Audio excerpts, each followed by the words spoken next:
তাদের রায় প্রকাশ করেছিল। আজকে আমরা শুনছি সংস্কার নয় সংশোধন। আমি জিজ্ঞেস করতে চাই, আমরা কি সংশোধনের জন্য রাজপথে নেমেছিলাম নাকি সংস্কারের জন্য নেমেছিলাম? বিএনপি আজকে প্রতারণা করছে। ৩১ দফা দাবির ১ নম্বর দাবি ছিল তারা সংস্কারের জন্য কাজ করবে। আজকে প্রতারণার জবাব তাদেরকে জনগণের সামনে দিতে হবে।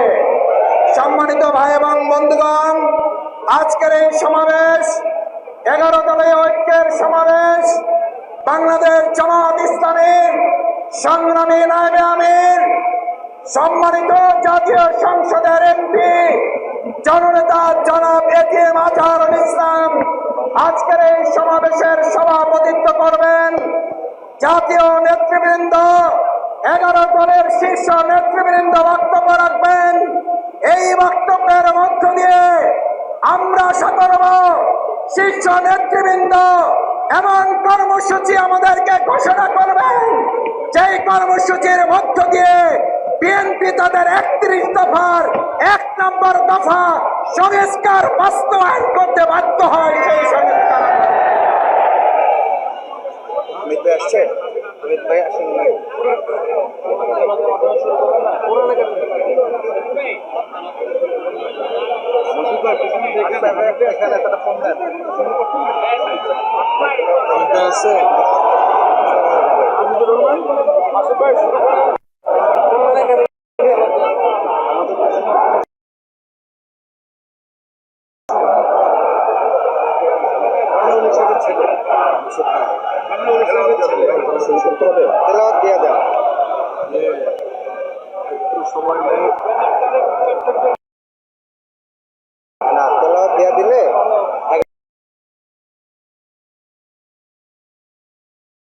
জন্য বক্তব্য দিবে প্রায় 3 মিনিট পরে, কিন্তু 40 মিনিট চলে যাবে, পরে লাইট করে যাবে। সন্ধ্যা 6:10। আউযু বিল্লাহি মিনাশ শাইতানির রাজীম। বিসমিল্লাহির রহমানির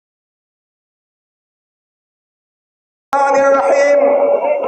আলহামদুলিল্লাহি রাব্বিল আলামিন ওয়াসসালাতু ওয়াসসালামু আলা রাসূলিহিল কারীম ওয়া আলা আলিহি ওয়া সাহবিহি আজমাইন। আজকে 11 দলীয় ঐক্যের আহ্বানে জনগণের রায়কে প্রত্যাখ্যান করার প্রতিবাদে এবং জনগণের রায় বাস্তবায়নের দাবিতে আজকের এই বিশাল বিক্ষোভ সমাবেশ এবং মিছিল এখনই মহাগ্রন্থ আল কোরআন থেকে তেলাওয়াতের মধ্য দিয়ে আমরা শুরু করতে চাই। সম্মানিত ভাই এবং বন্ধুগণ, আপনারা জানেন আমাদের এই প্রিয় মাতৃভূমি বাংলাদেশ 2024-এর জুলাই আগস্টের গণঅভ্যুত্থানের মাধ্যমে যে সংস্কারের জন্য আমাদের সন্তান ছাত্র জনতা জীবন বাজি রেখেছিল, আজকে সেই জীবনগুলোকে উপেক্ষা করে বর্তমান বিএনপি দলীয় সরকার তারা 24কে ভুলিয়ে দিয়ে নতুন আরেকটা ফ্যাসিস্ট স্বৈরাচারের বাংলাদেশ গঠন করতে চায়। মাত্র 30% টাকায় জমির মালিক হয়ে নতুন বাংলাদেশের গড়ে তোলার স্বপ্ন দেখা বাংলা বসতি। তার প্রতিবাদে আমরা আজকে সংসদের পাশাপাশি রাজপথে 11 দলের নেতৃত্বে এই বিক্ষোভ সমাবেশ এবং মিছিল অনুষ্ঠিত হচ্ছে।